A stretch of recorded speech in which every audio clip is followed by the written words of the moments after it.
Su sustancia está hecha de evocación, recuerdo, rememoración y de lo que toma del porvenir. Porque es una parte fundamental de nuestra identidad. Somos nuestra memoria. El programa de Lina que nos lleva de viva voz con los especialistas.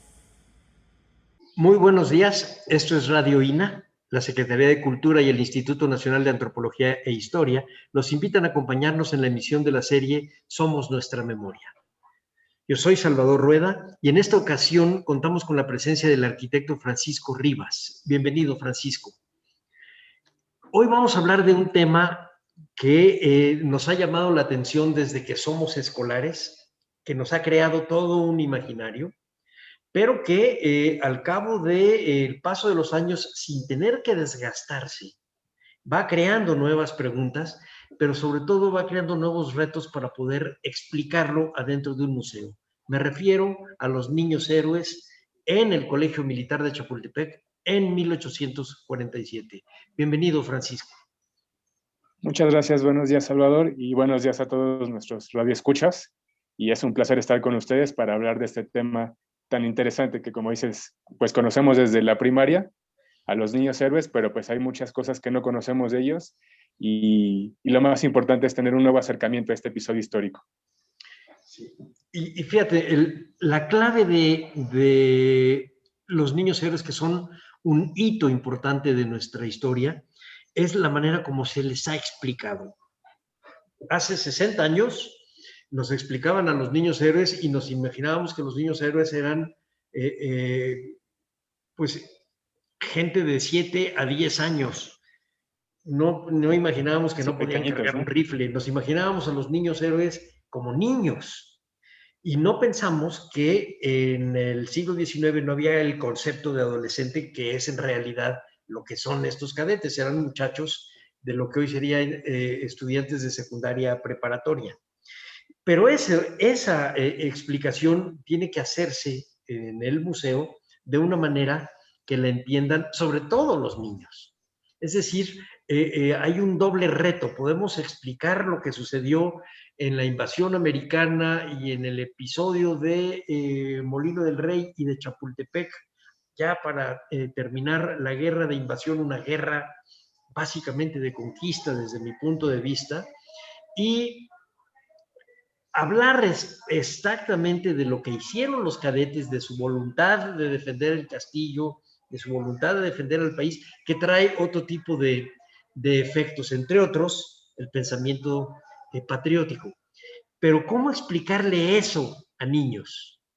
¿Cómo explicarlo con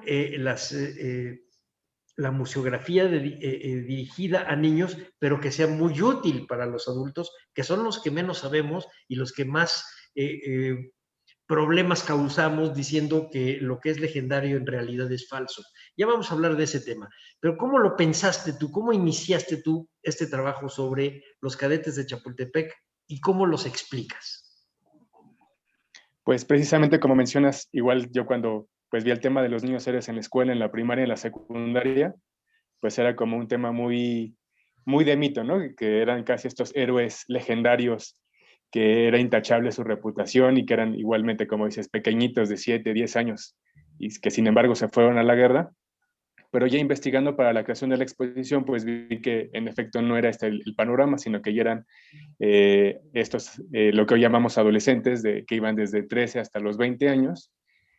Pero pues era muy importante este tema de los niños, ¿no? Y de la educación. Entonces, pues la propuesta que hicimos para la exposición fue realizar un gran cómic, que bueno, más adelante hablaremos también de la arquitectura del castillo de Chapultepec en esta época, pero en esta misma arquitectura está inspirada la museografía para la exposición. Y estas paredes nos sirven para plantar este gran cómic y poder contar este episodio histórico, que más allá de hablar de la historia de los niños héroes, también conocemos un poco de la vida cotidiana en el colegio militar.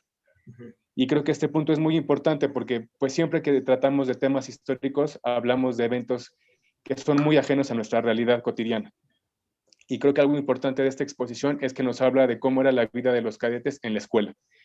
Y es algo que muchos de nuestros visitantes sí pueden compartir y entender, que es el hecho de despertarte y preparar para ir a tomar clases, ser castigado, recibir tareas, tener la hora del almuerzo, de hacer la tarea. pues es algo que muchos sí vivimos. Y a partir de aquí es mucho más fácil para los visitantes, sobre todo a los niños, identificarse con los cadetes del colegio militar de esta época. Y pues sí, como te comentaba, básicamente es este gran cómic de gran formato que nos va contando tanto el evento histórico como la vida cotidiana de los cadetes. O sea, se trata de una exposición en donde haces dibujos y vas explicando un poco lo que era la vida de un cadete en el colegio militar a mediados del siglo XIX. Exacto, sí es un formato lúdico en el cual pues digamos que este cómic y tienen sus escenas con un pequeño comentario que es muy conciso, ¿no? Aquí no ofrecemos contenidos muy largos que haya que leer. Aquí es primeramente visual lo que van viendo los visitantes. Así, por ejemplo, en la escena donde hablamos del día cotidiano, pues vemos que los cadetes despertaban a las 5:45 de la mañana, ¿no? Con el redoble de los tambores. Y después de 6 a 6:30 tenían que asistir a misa todos los días. Bueno, en este caso estamos hablando que las clases eran de lunes a sábado. Ya una vez concluida esta misa, a las 6:30 pasaban al desayuno, que también duraba media hora, era de 6:30 a 7 de la mañana. Y de 7 a 12 tenían una primera sesión de clases. Te voy a mencionar algunas de ellas. Eran, por ejemplo, gramática castellana, astronomía y geodesia, mecánica y física, matemáticas, química, inglés y francés, e historia y geografía. Eran algunas de las materias que tenían. Y ya una vez concluida esta primera sesión de asignaturas que terminaba al mediodía, tenían un almuerzo que era de 12 a 1. Y bueno, digamos que este es el cierre de la primera parte de actividades y después pasaríamos a lo que pasaba durante la tarde. Tenían un descanso de 1 a 2, donde, bueno, también nos imaginamos, ¿no?, que los cadetes tienen una vida muy rigurosa, ¿no?, de mucha disciplina, pero pues aquí también no olvidemos que son niños precisamente y tenían un momento para jugar, ¿no? Y aquí brincaban la cuerda, tenían raquetas, tenían el trompo para jugar.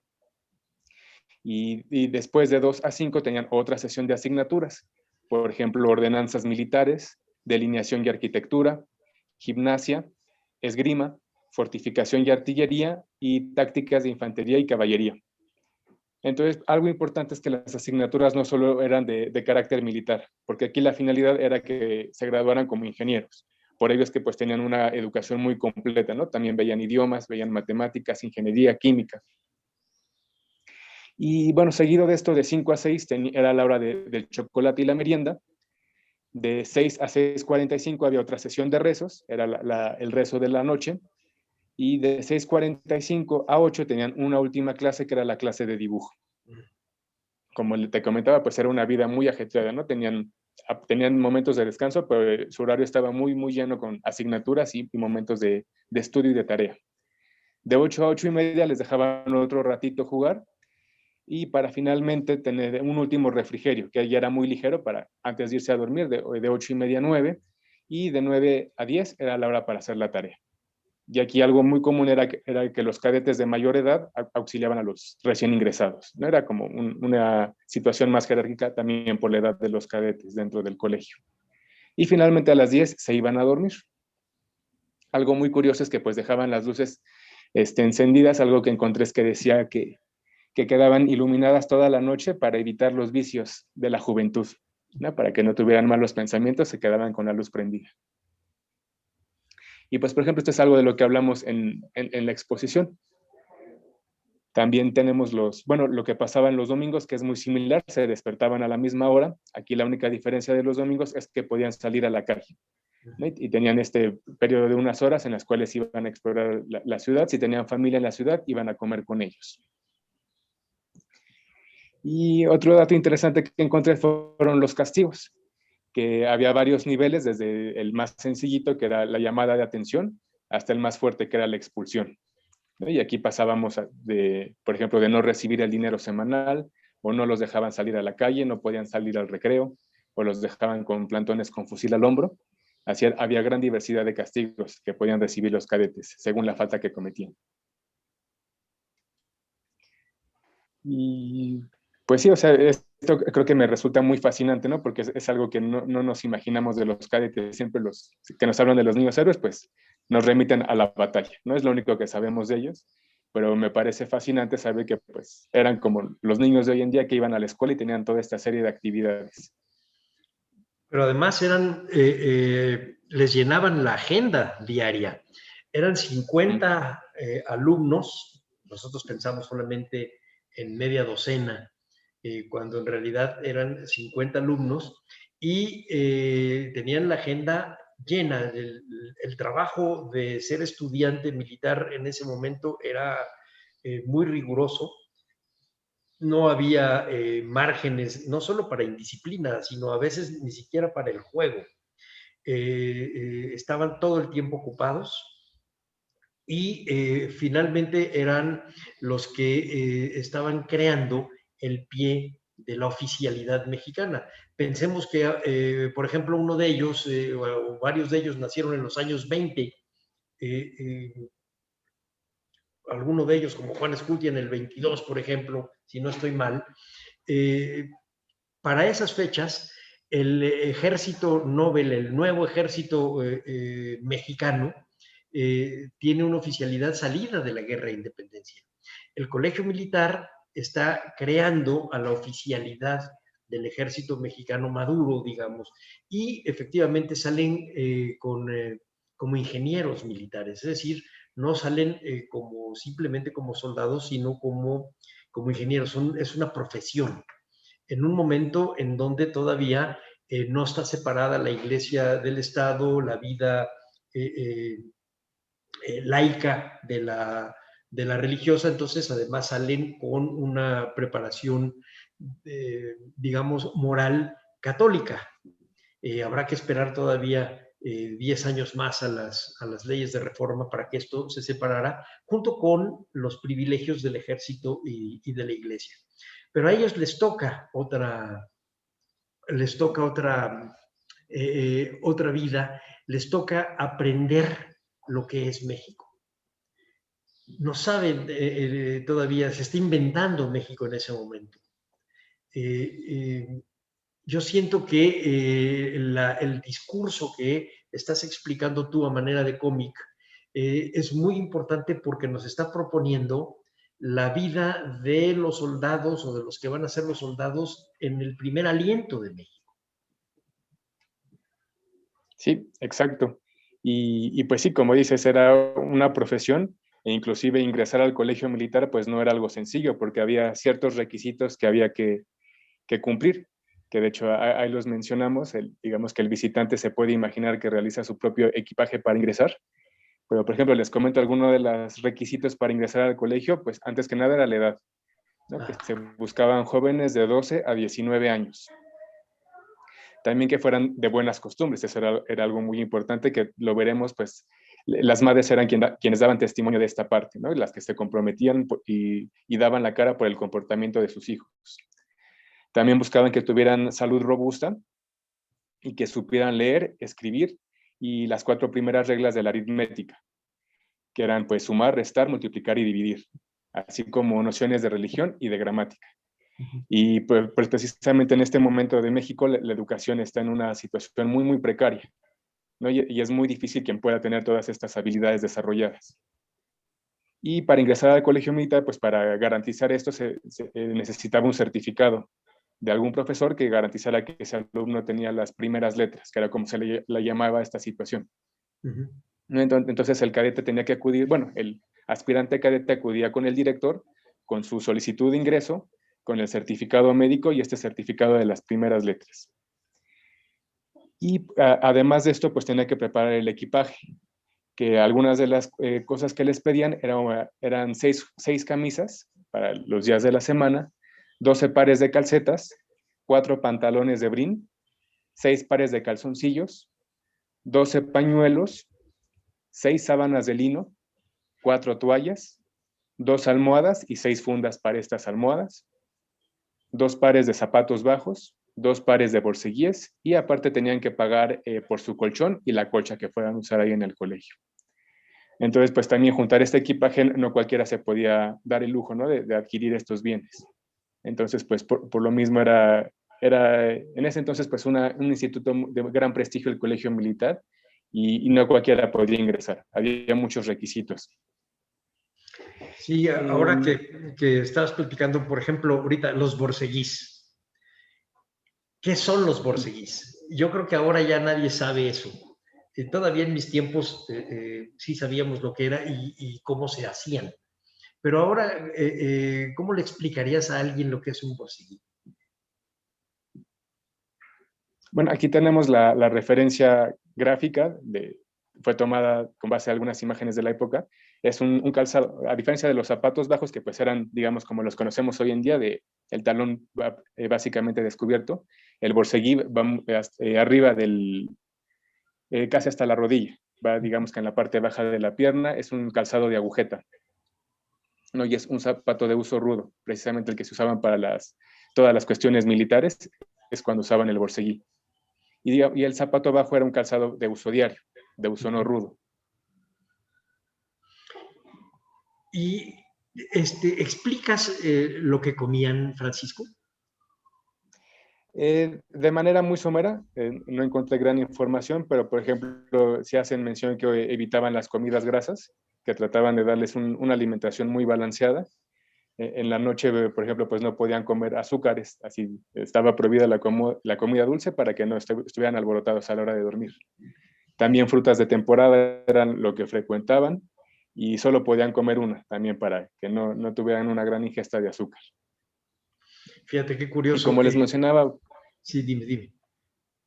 No, lo que había mencionado, está la hora del chocolate, ¿no? Que era ahí sí con el panecito que no nos falla a los mexicanos. Pero sí una dieta muy balanceada en general.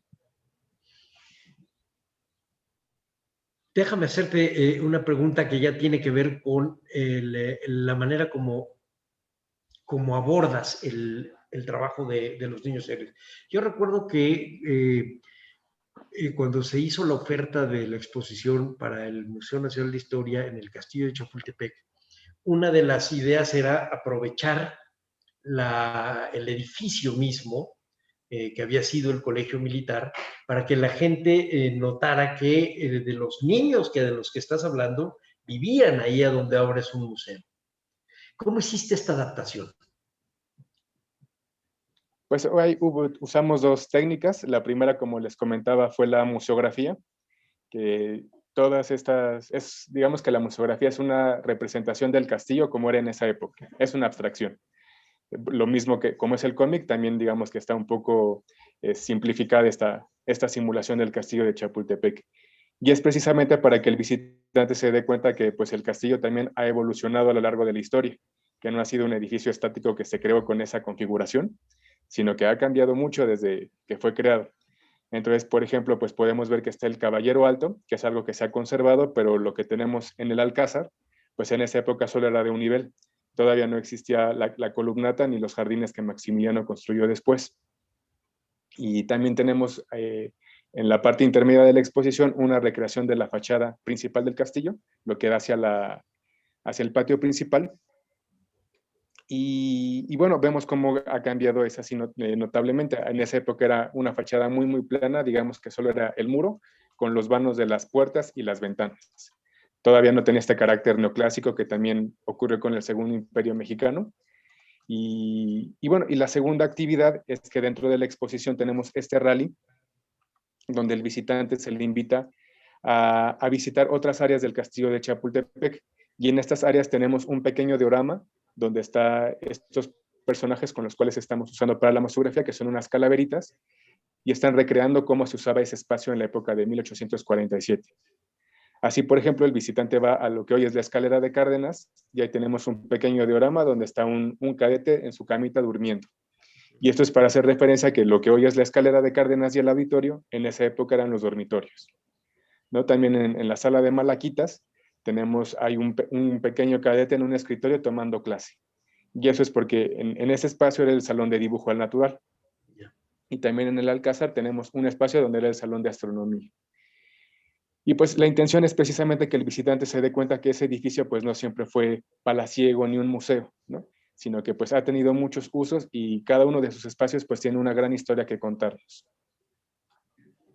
Además, todo eso lo haces a escala y sin tener que puerilizarlo, es decir, sin tener que hacerlo demasiado simple, Se trata de hacer a los personajes históricos como si fuesen muñecos de un cómic con fieltro. Y les pones gestos y les pones ademanes, etcétera. Resulta ser muy atractivo porque no acaba siendo bobo, por decirlo de alguna manera. Acaba siendo muy atractivo. Sí, exacto, es como simplificarlo, ¿no? Para que el visitante le sea más ameno y se pueda identificar más con los personajes históricos, ¿no? Porque, bueno, a mí siempre me han encantado ver los retratos, ¿no? Por ejemplo, que tienen ahí en la colección del museo, pues me apasiona ver los rasgos físicos de estos personajes, pero pues también ocurre que para muchas personas es algo muy ajeno, ¿no? Ver este retrato estático con ropas que ya no se usan hoy en día, pues lo ves totalmente ajeno a ti. Pero creo que con estos personajes, pues por lo menos dirigidos a los niños, pues para ellos es muy fácil identificarse con ellos, ¿no? Les llaman la atención y le dan otro enfoque a estos personajes históricos. Este lenguaje, pues lo empecé a usar desde, yo tuve la oportunidad de hacer la maestría en Japón y ahí tienen la cultura kawaii, que es esto de que pues todo es, digamos que la traducción de kawaii sería como tierno, ¿no? O adorable.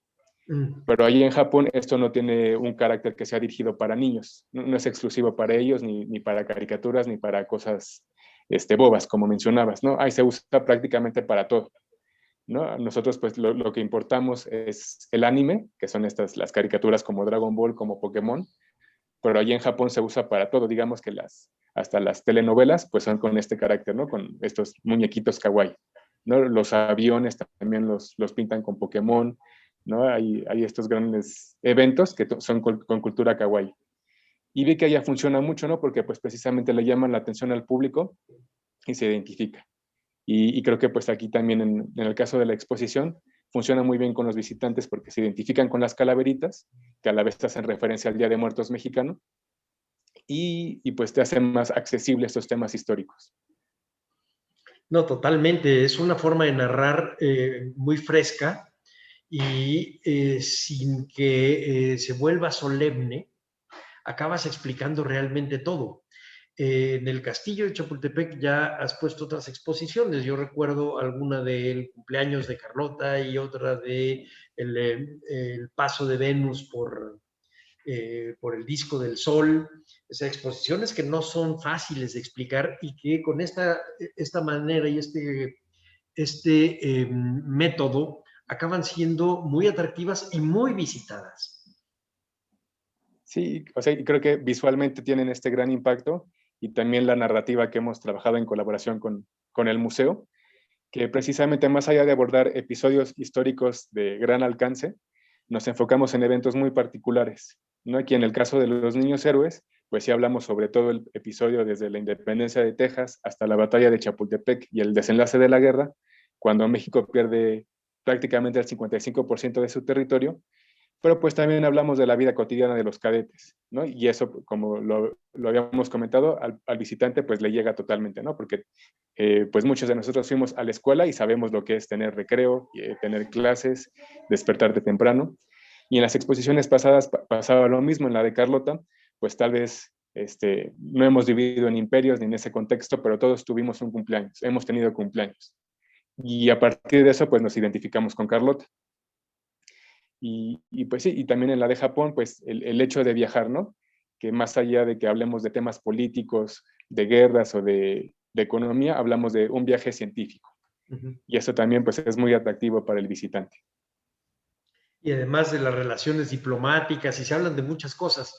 Pero fíjate dónde está siento yo que la clave de la eficacia de lo que tú explicas. Esta exposición en particular de los niños héroes no se llama Los Niños Héroes, es un lunes en el Colegio Militar en 1847. Un lunes porque es el primer día de la semana de todo el trabajo de los estudiantes cadetes, pero también porque el 13 de septiembre, el último de sus días, fue un lunes. Entonces, a través de una jornada de vida de un estudiante, se va abriendo el horizonte hasta ver la guerra con los Estados Unidos y la batalla de Chapultepec. Y entonces se van creando una serie de enlaces que explican cosas que normalmente suponemos y que no sabemos. Por ejemplo, las edades de los cadetes. Ahorita nos vas a platicar cómo les fuiste explicando y por qué están en el primer plano. En segundo lugar, ¿qué otros niños había en esas fechas o los que después fueron personajes históricos de México? ¿Qué edades tenían en ese entonces? Un tercer momento es por qué ellos deciden ir a defender al castillo de Chapultepec, a su colegio y a su país.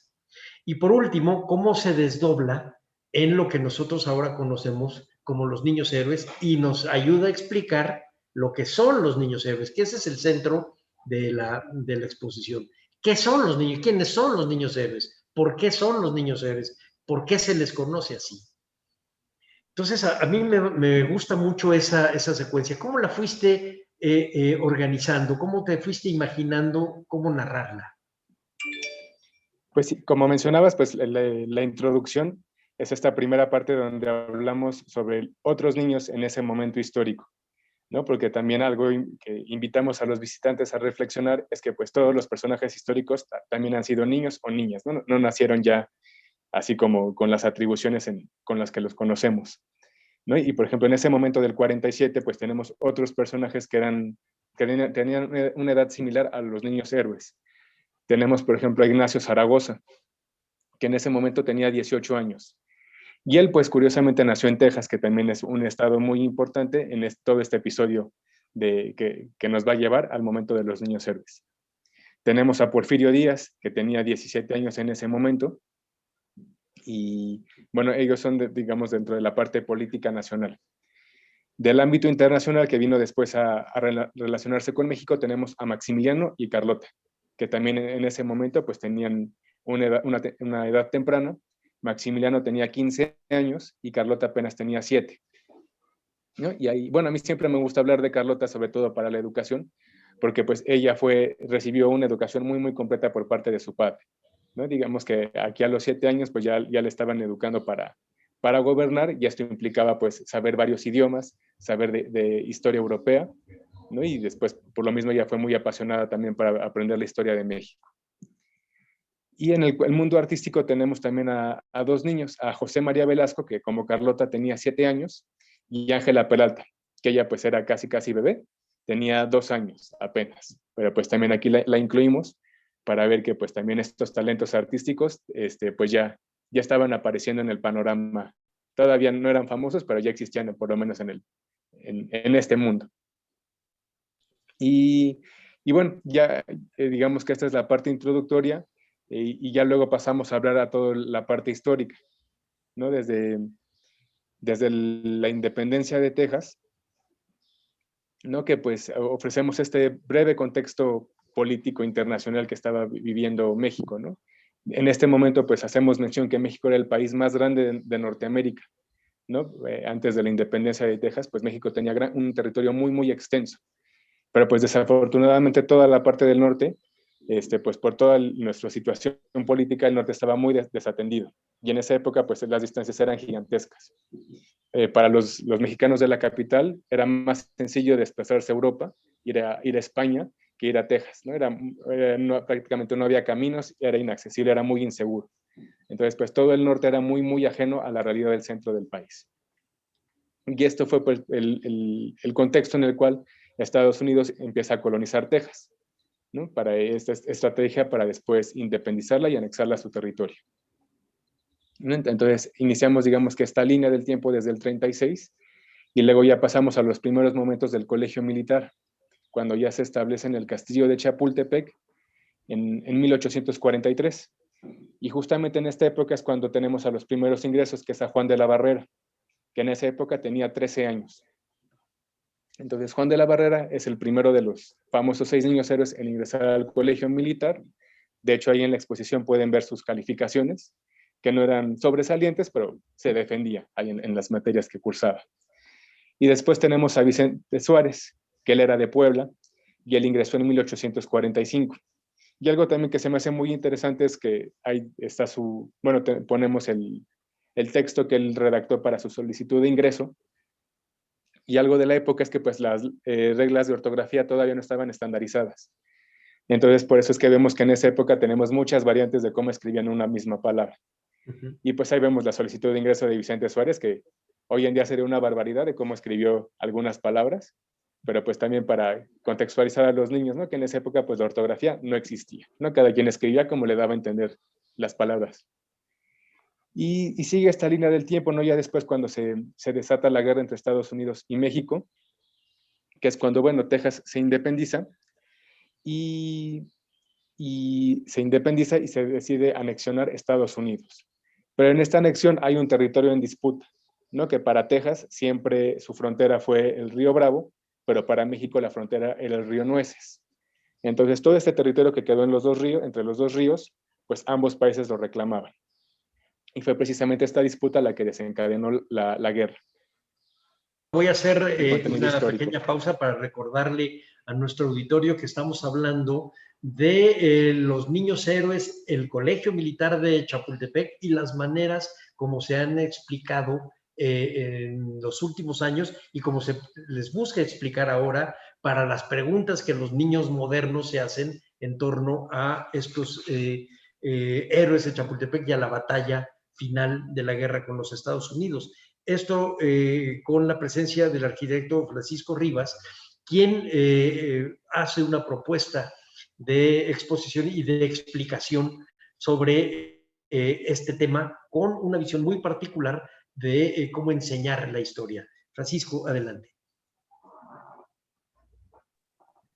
Okay. Bueno, sí, como les comentaba, pues hemos estado viendo este panorama de los niños héroes desde otro punto de vista, hacerlo mucho más lúdico y accesible para el visitante, para nuevos visitantes, ¿no? Para a los niños, niñas, adolescentes y que les sea más entendible la historia y que la puedan hacer suya, ¿no? Aquí en el caso de los niños héroes, pues verla desde la vida cotidiana en el colegio y que entiendan que los niños héroes, aparte de que fueron héroes, también fueron niños que cursaban clases, que tenían que despertarse temprano, que tenían que hacer tarea, que tenían que estudiar mucho y sacar buenas calificaciones para algún día tener el título de ingenieros militares.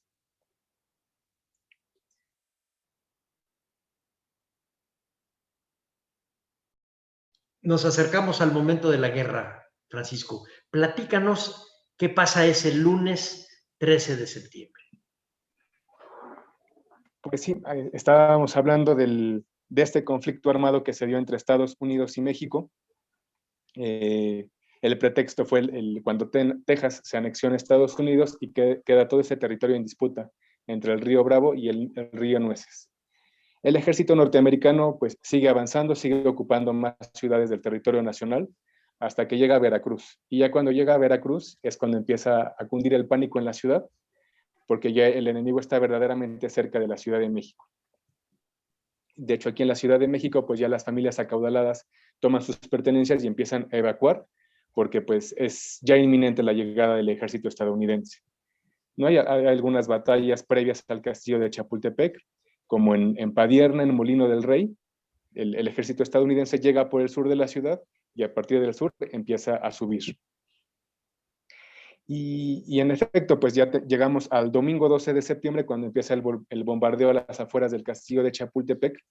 Y este es un punto de gran confusión para los cadetes, porque, bueno, aquí quisiera mencionar que, por ejemplo, Agustín Melgar y Juan Escutia, ellos llegaron apenas 4 días antes de la batalla, ellos solicitaron el ingreso al colegio militar.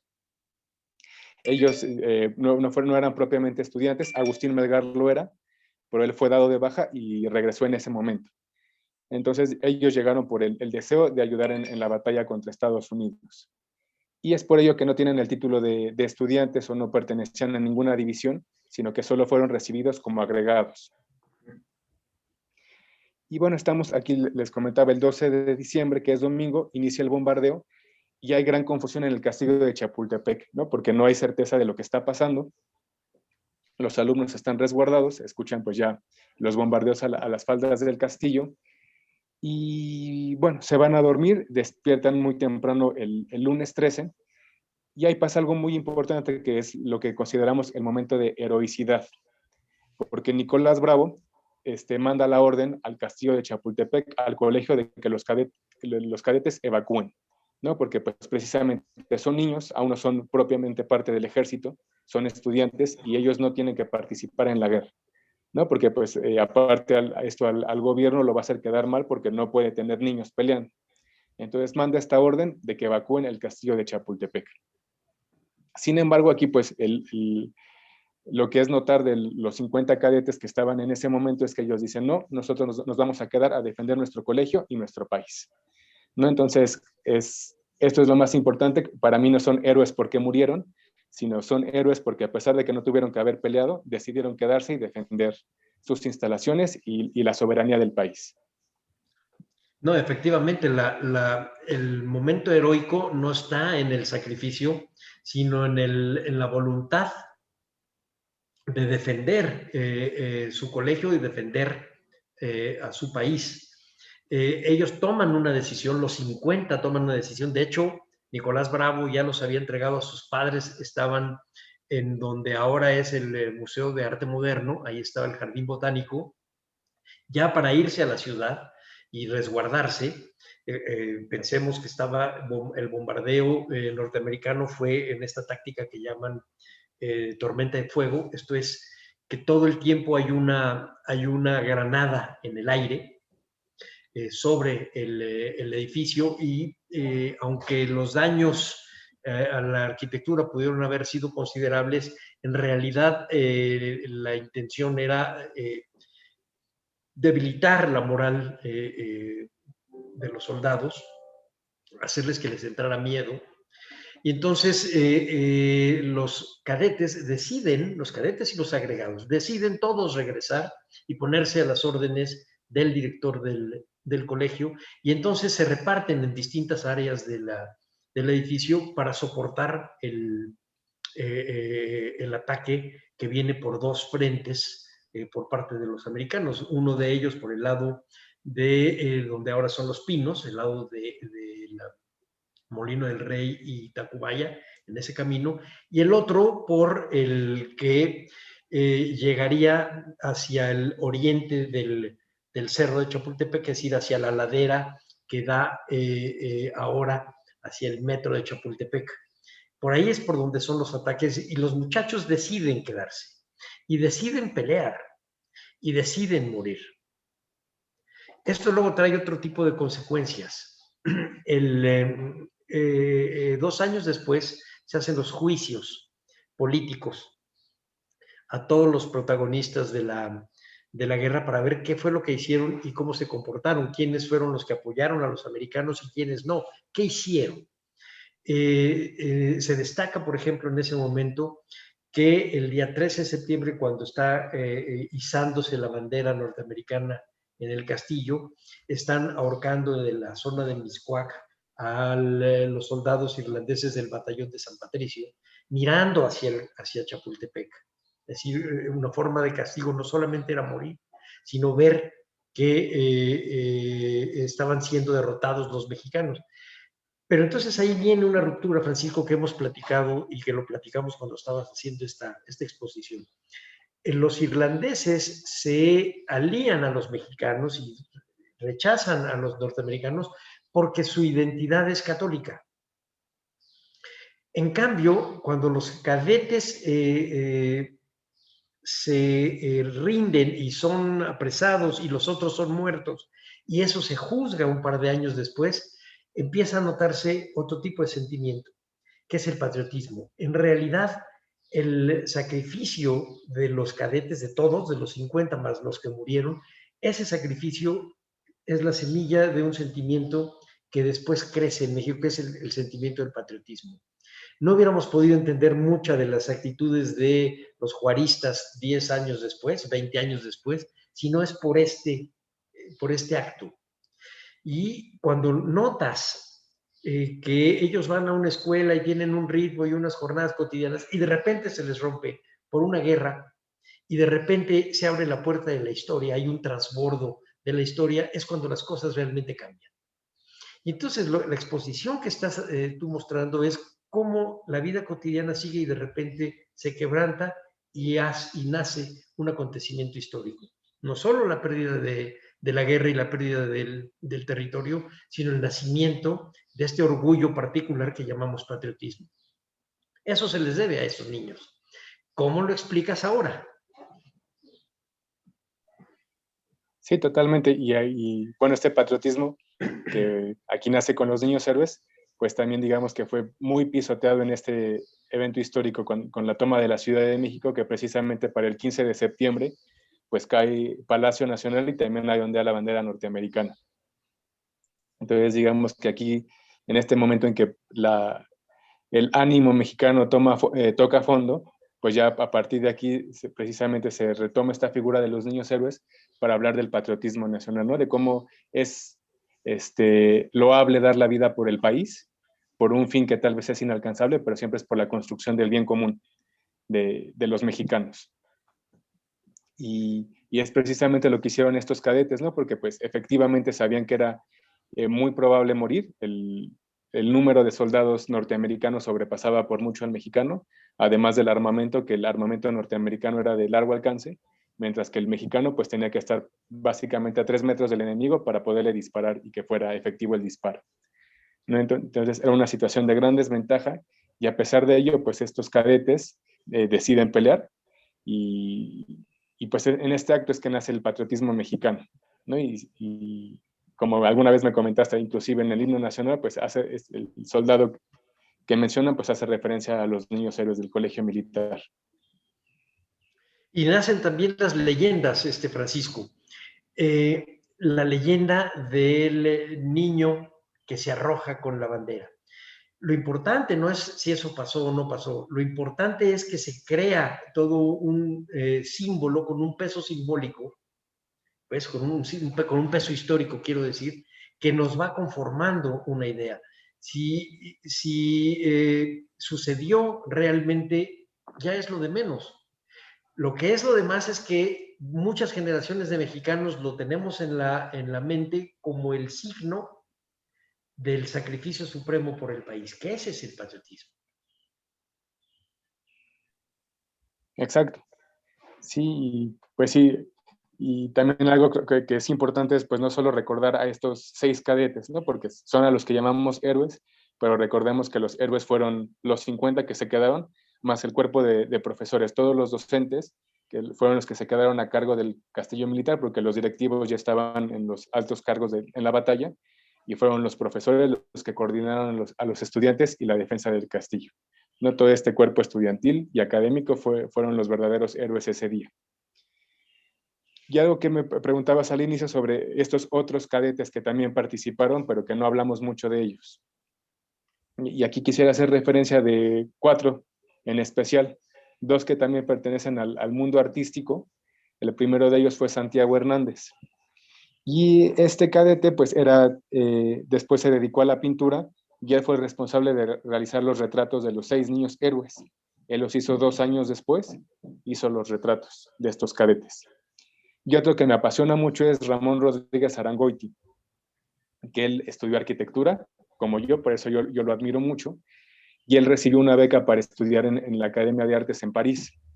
Y ahí pues adquirió todo este lenguaje de la arquitectura neoclásica, que es la que estaba de moda en ese momento, ¿no? Entonces pues aprendió todos los principios neoclásicos y después los aplicó aquí en México.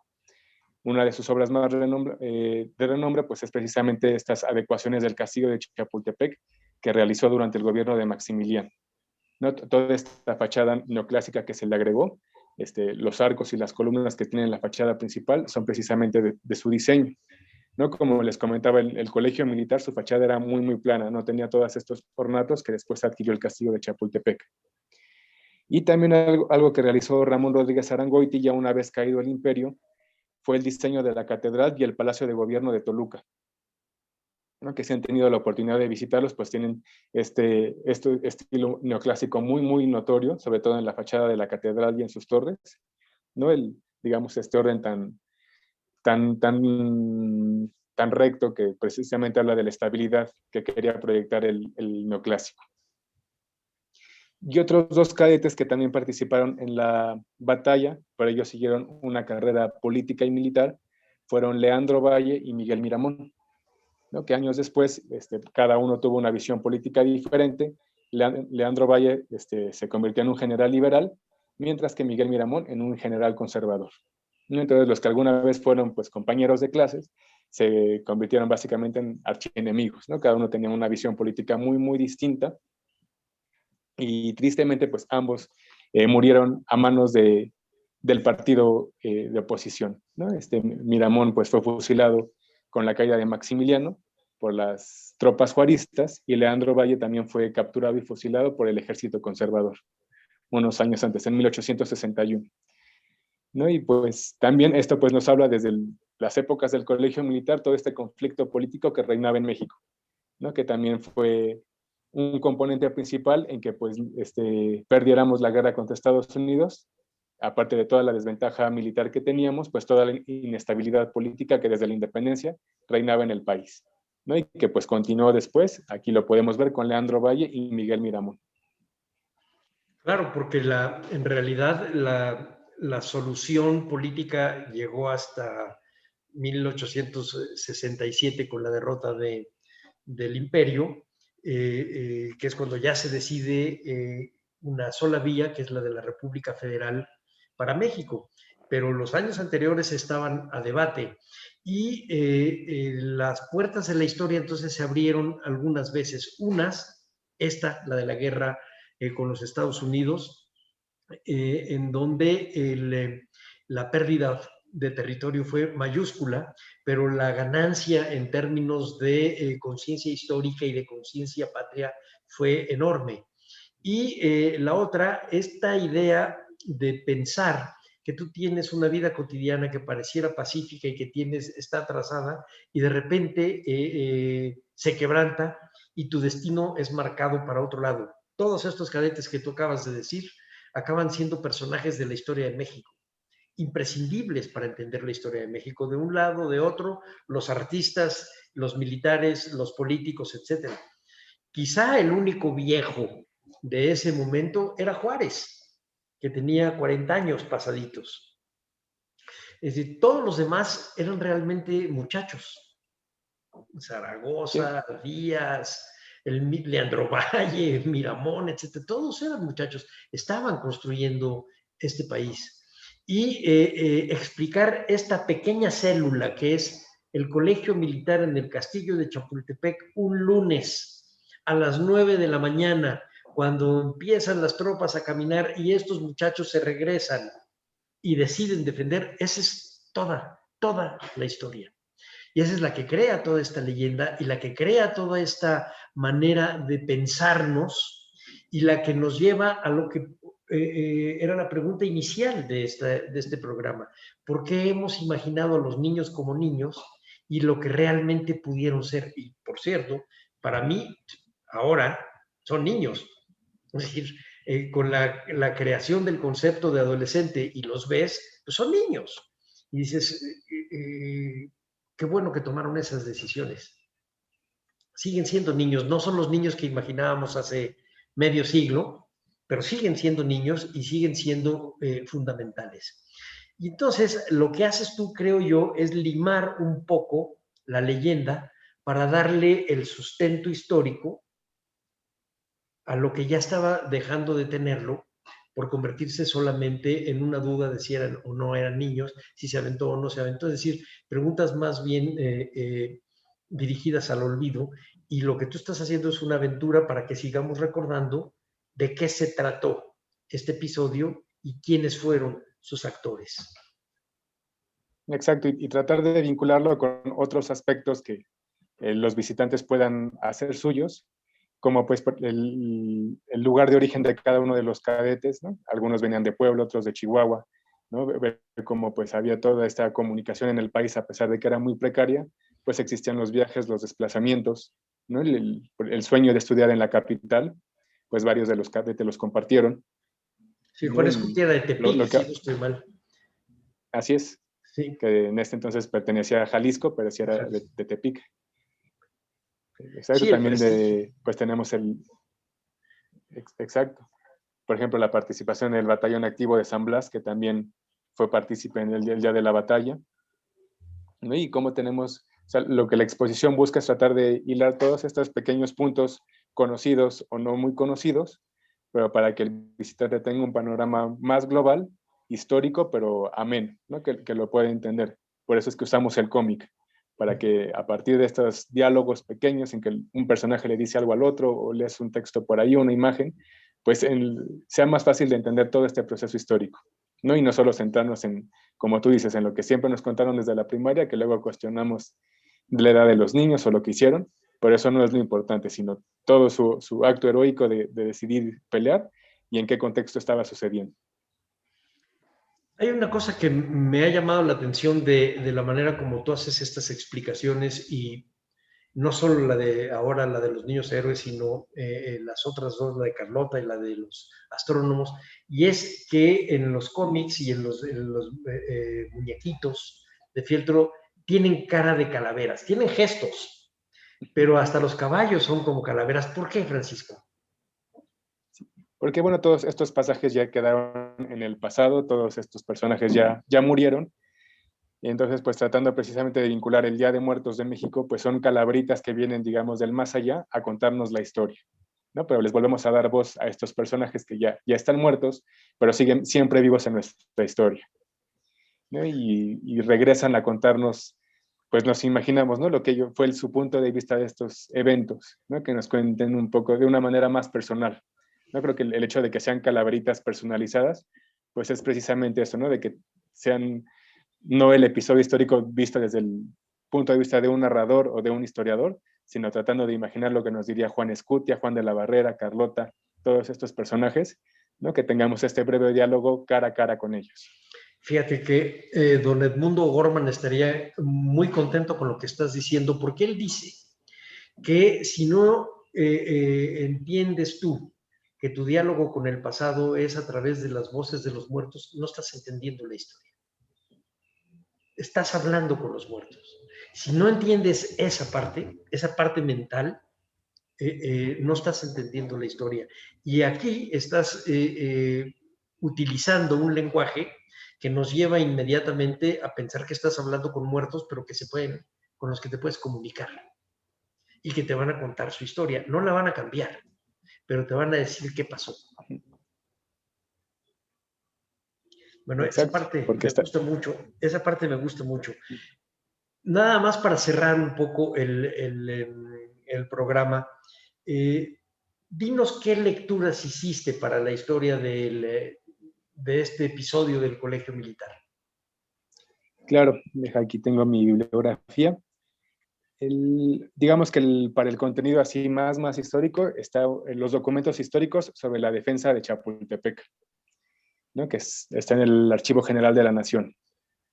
Y también hay mucha documentación en el Museo del Ejército. Ahí es parecido a este que les acabo de mencionar. Ahí tienen las carpetas de cada uno de los niños héroes. Y ahí aparece su solicitud de ingreso. De alguno de ellos están las calificaciones, lo que les mencionaba del certificado de primeras letras de salud. También está la carta de sus padres donde se responsabilizan por ministrar la ropa interior, el sustento económico. Y también ya encontramos el acta de defunción, la notificación de la muerte a sus familiares. Ahí aparece en esas carpetas del Museo del Ejército. Son muy completas, de ahí pues tomé gran parte del material histórico de los cadetes, porque pues sí, está muy completa la investigación sobre cada uno de ellos. También otro importante es el asalto al castillo de Chapultepec y los niños héroes. Este es del departamento del Distrito Federal y fue editado en 1983. Y también la bibliografía de Guillermo Prieto, aunque no habla en particular de cada uno de los niños héroes, pero pues sí tiene mucho material sobre la batalla de Chapultepec, ¿no? Y también hay de todo el contexto general, pues sí, todos los escritos de Guillermo Prieto fueron fundamentales. También hay un libro de Juan Escutia que se llama Juan Escutia, el joven héroe de Tepic, y fue publicado precisamente por el Ayuntamiento de Tepic en 2010. Ahí solo nos hablan de Juan Escutia, es un libro muy breve, pero también me gustó mucho porque hablan de su infancia, ¿no? Por ejemplo, mencionan que él presenció el primer vuelo de globo aerostático en Tepic, ¿no? Que pues fue un evento muy esperado por toda la población que salieron a verlo.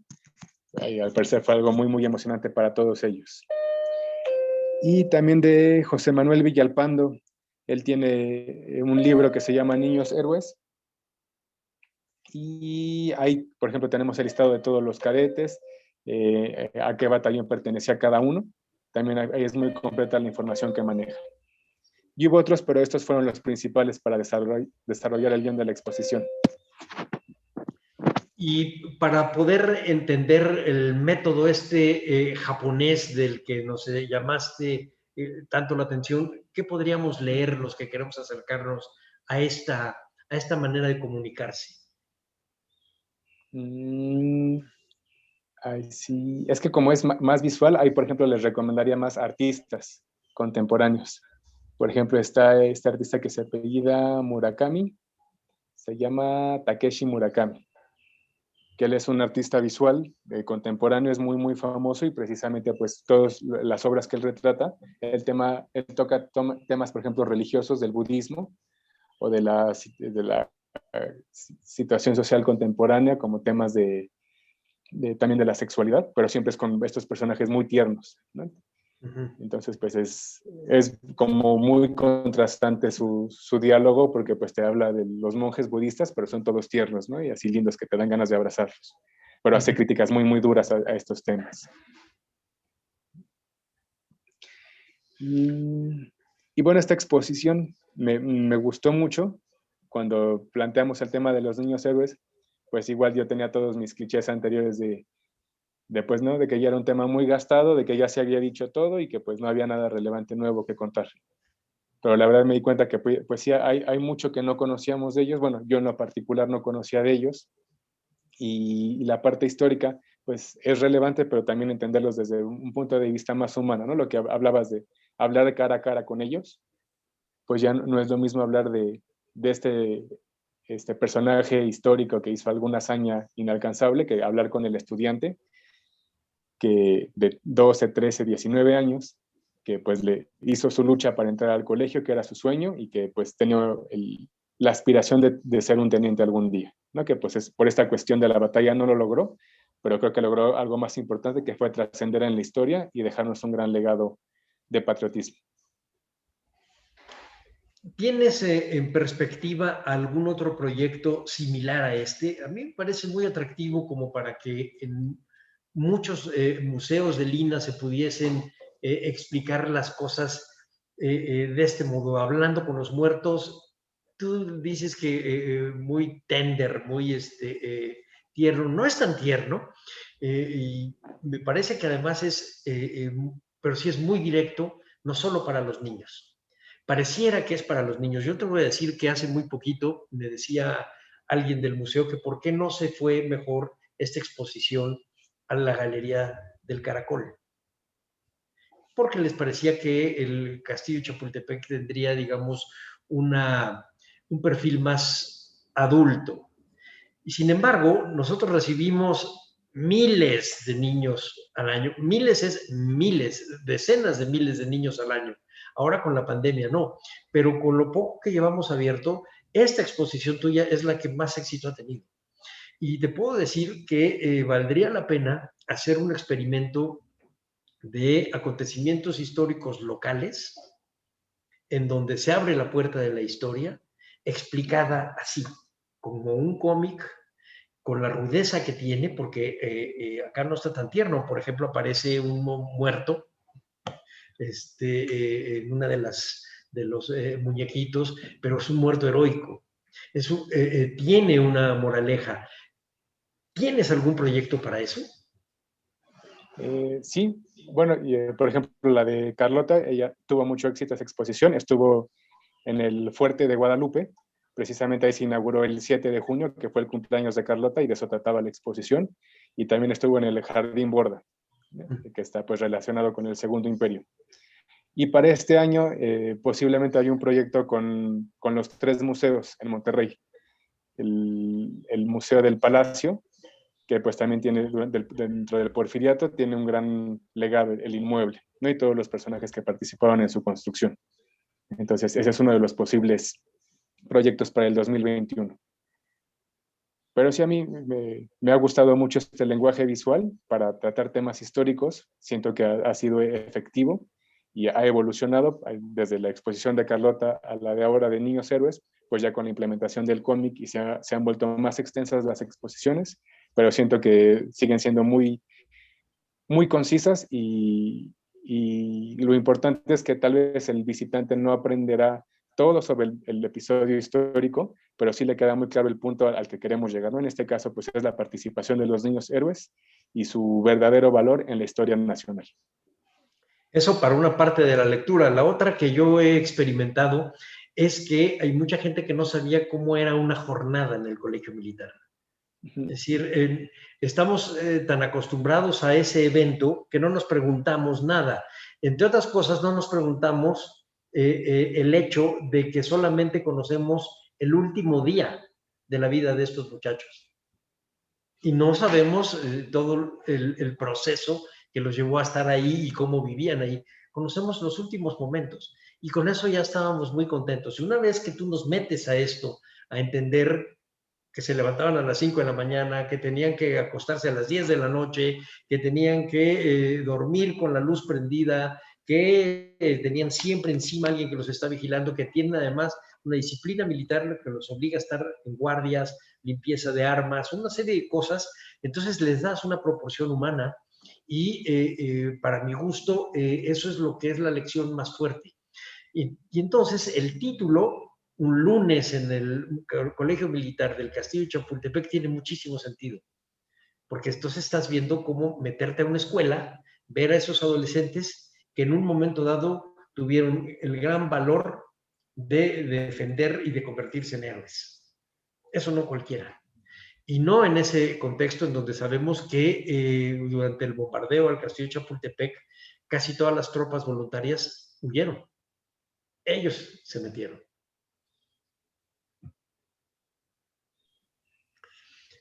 Así es. Pues, bueno, Francisco, no me queda más que darte las gracias, despedir el programa, darte las gracias por esta plática y toda esta exposición de motivos y de acontecimientos y de episodios históricos entreverados con una explicación para jóvenes del siglo XXI en el Castillo de Chapultepec.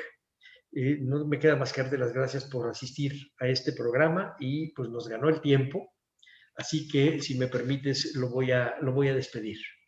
A nombre de Radio INA, doy por terminada esta emisión que fue posible por la generosa participación del arquitecto Francisco Rivas. Gracias a nuestros escuchas por su atención. Les sugerimos consultar más de nuestra producción a través de www.radio.ina.gov.mx. En la realización, la Dirección de Medios de Comunicación a través de la Subdirección de Radio INA con Gabriela Marentes al frente.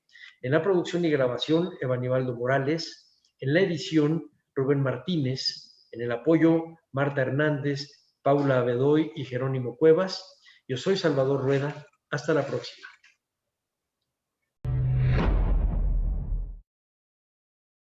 Las opiniones y comentarios aquí expresados son de entera responsabilidad de quienes proporcionan la información y no representan necesariamente las opiniones de Radio INA ni comprometen el pensamiento editorial del Instituto Nacional de Antropología e Historia.